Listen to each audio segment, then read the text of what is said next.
Point de vue. Regard croisé sur l'actualité du jour. À 12h40, bienvenue à Point de vue. Nous essayons aujourd'hui d'évaluer la situation sanitaire et plus particulièrement l'efficacité des mesures restrictives prises par les autorités, notamment le couvre-feu partiel à Dakar et Thiès, dans la lutte contre l'épidémie de Covid-19. Et pour ce faire, nous sommes en ligne et en direct avec le docteur El Hadj Mamadou Ndiaye, directeur de la prévention et porte-parole du ministère de la Santé. Bonjour docteur. Bonjour Souleymane. Nous sommes également avec le professeur Issa Wan, expert en santé publique. Bonjour professeur. Bonjour El Hadj Mamadou. Très bien. Alors, docteur El Hadj Mamadou Ndiaye, que nous disent les chiffres après 3 semaines de couvre-feu? Est-ce que les mesures administratives et d'ordre réglementaire ont eu l'effet escompté sur la courbe de l'épidémie? Est-ce que on note une certaine maîtrise de l'évolution de l'épidémie de Covid-19? Merci Souleymane. Bonjour au professeur Issa Wan également. Si on regarde ces 3 semaines de manière consécutive, on a eu, si vous voulez, même si c'est une évaluation grossière, les 3 semaines, il y a eu une semaine où on a eu de manière consécutive 1730 cas, la seconde semaine 1691 et la dernière 1770. Vous voyez donc ces chiffres autour globalement de 1700 et quelques, 1700. Les chiffres donc se sont accrochés autour de 1700. Ça veut dire qu'il n'y a pas eu d'oscillation majeure et significative entre ces différentes semaines. On peut dire donc que la tendance est restée accrochée par rapport à l'ensemble de ces chiffres. La conclusion, même si elle est partielle et parcellaire, qu'on peut en retirer, c'est que si on disait que est-ce que ça devait baisser, ça n'a pas baissé. Mais l'autre lecture qu'on peut faire est que si on n'avait pas cette mesure... Est-ce que ça n'aurait pas été pire? C'est ça la question, effectivement. Comment se seraient comportés les chiffres? Tout compte fait. Ce que je peux résumer et peut-être terminer par là, c'est que il y a quand même actuellement une tendance, même si la tendance est à la hausse, mais une tendance à la diminution de la progression folle qui était antérieurement notée.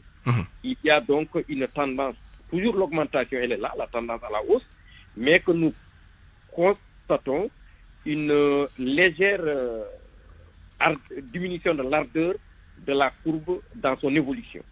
Très bien. Alors, professeur Issa Wan, est-ce que ce type de mesures administratives, restriction des déplacements, couvre-feu et tutti quanti ont fait leur preuve ailleurs et dans d'autres circonstances sur l'évolution d'une épidémie ou d'une pandémie? Est-ce que vous estimez que c'est quelque chose qu'il aurait fallu faire malgré le fait que les chiffres à première vue ne montrent pas une baisse de la tendance? Oui, bonjour, merci de l'invitation. Bonjour à mon collègue Dr Ndiaye. Ces mesures, ce sont des mesures d'efficacité prouvées. Il est prouvé que cela, c'est vrai depuis le Moyen-Âge, que les mesures, c'est la limitation des mouvements des personnes et de leurs biens, qu'on appelle maintenant aujourd'hui la distanciation physique ou distanciation sociale. On a compris plus tard, à la fin du 19e siècle, qu'il fallait aussi se protéger et donc en particulier l'hygiène des mains. Bon, avec ces maladies à transmission donc respiratoire essentiellement, on a une mesure qui est efficace, qui est le port de masque. Ces mesures sont d'efficacité prouvée, elles ne sont pas discutables. Et ce qui rend d'autant plus pertinentes les mesures de restriction des mouvements, quelles qu'elles soient. J'ai l'habitude de dire, même si c'est limité les mouvements pendant 1 heure de temps par jour, ça a une certaine efficacité. Maintenant, nous ne sommes pas en situation de pouvoir évaluer l'impact réel de ces mesures. J'ai regardé les chiffres aujourd'hui et il me semble qu'il y a quand même une relative baisse, effectivement. Oui, une relative baisse. Il faut souhaiter que cette tendance se poursuive, mais je ne vois pas, en l'état actuel des choses, d'autres mesures. Évidemment, on va aller certainement vers la vaccination, mais ce sont les mesures barrières qu'on répète depuis le début de l'épidémie. C'est le lavage des mains, c'est la distanciation physique, c'est le port du masque. Donc ces mesures, encore une fois, sont d'efficacité prouvée. Elles ont fait leur preuve en Asie, en Europe, en Amérique, et il n'y a pas de raison donc qu'elles ne fassent pas leur preuve en Afrique et au Sénégal. Très bien. Docteur Mamadou Ndiaye, vous êtes devenu un peu l'un des héros dans les deux, dans les deux acceptions du terme, des mesures barrières, tellement vous faites appel au public pour le respect de ces mesures barrières lors de vos communications quotidiennes. Est-ce que, en l'absence du respect de ces mesures, on peut espérer que des mesures autres, notamment administratives, puissent prospérer? Je sors complètement de la situation actuelle, on sort des chiffres, mais est-ce que la pertinence des mesures administratives ne se trouve pas dans le fait qu'elles doivent s'articuler parfaitement aux mesures que vous préconisez, notamment tous les jours, le port du masque, la distanciation sociale ou physique, le lavage des mains? Absolument, Souleymane, comme l'a dit tantôt le professeur, c'est un ensemble. On ne peut pas, une mesure prise isolément ne peut pas influencer de manière significative dans la balance, encore une fois. C'est un tout.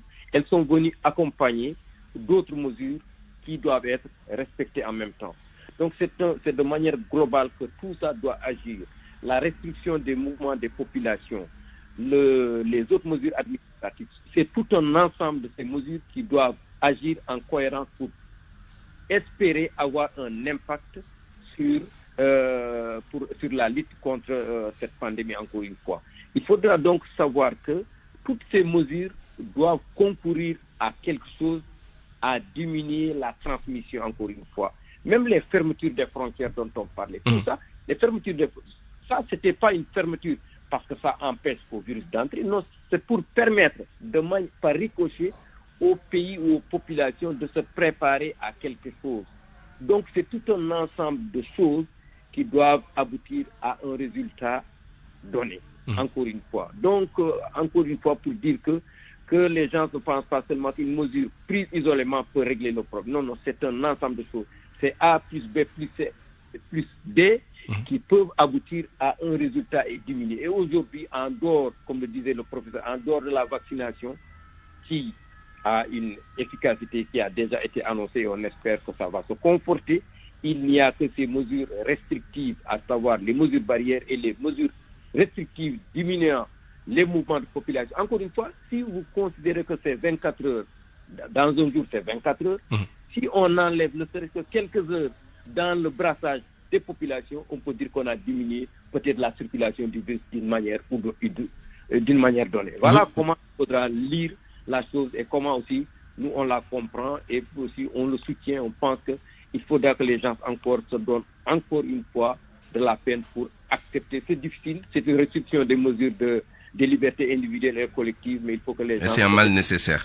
Mais justement, une question d'actualité qui sort un peu du thème du jour, mais puisque vous évoquez avec le professeur Issa Wan la question de la vaccination, quelles sont les dernières nouvelles que vous pouvez nous donner par rapport au choix du vaccin et par rapport à la disponibilité justement prochaine des vaccins?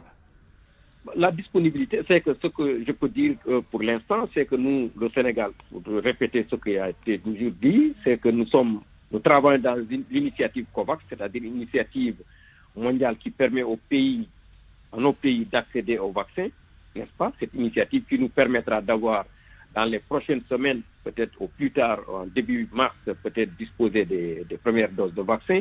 Nous travaillons également en bilatéral avec d'autres pays qui, en tout cas, pourraient nous appuyer dans le cadre de l'acquisition de vaccins. Tout compte fait, il faut savoir qu'il n'y a pas actuellement une disponibilité mondiale de vaccins suffisante pour vacciner l'ensemble des populations. L'Union africaine également est en train de se mobiliser pour aider les pays à en disposer. Mais tout compte fait, il faut savoir qu'aujourd'hui, que les gens se rassurent, la vaccination, en tout cas, est largement relayée dans le monde entier. Et il y a cela 5 ou 6 jours, on disait qu'il y a eu pratiquement 39 millions de doses qui ont été administrées dans 49 pays du monde, n'est-ce pas, des pays développés. Alors que dans les pays africains ou les pays en tout cas moins développés, nos autres pays, il y avait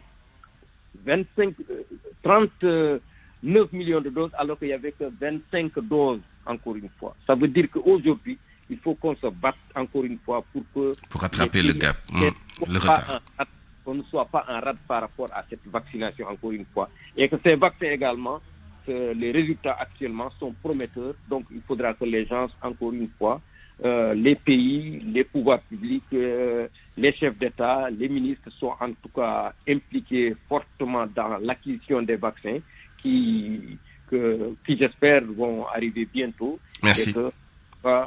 Qu'on continue à garder espoir. Voilà. Merci docteur Mamadou Ndiaye. Il nous reste 30 secondes pour le professeur Issa Wane, je suis désolé.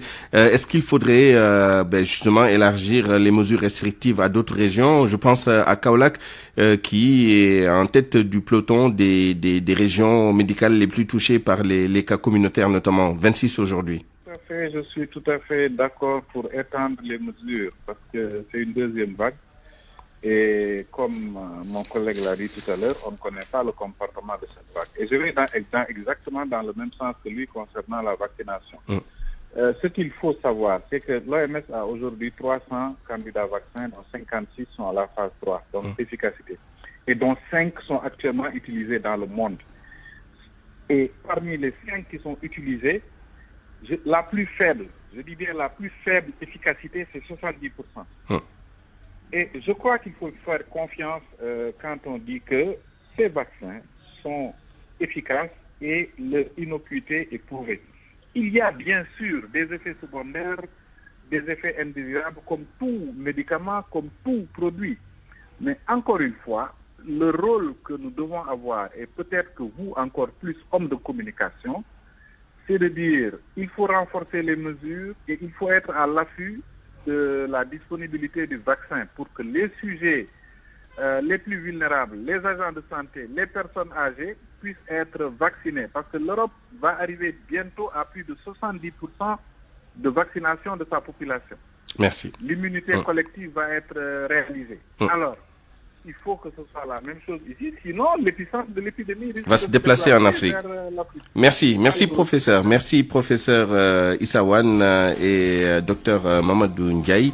C'est la fin de cette édition du Grand Journal à 12h52. Merci à vous de l'avoir suivi. Merci à toute l'équipe qui l'a préparé et qui m'a permis de vous la présenter. El Hadj Ndiogou Diène à la coordination, Abdoulaye Diop à la mise en onde, à la production Alioune Ba, digitalisation et mise en ligne Yassine Pouy, Pape Oumar Diaw à la régie d'antenne à 13h.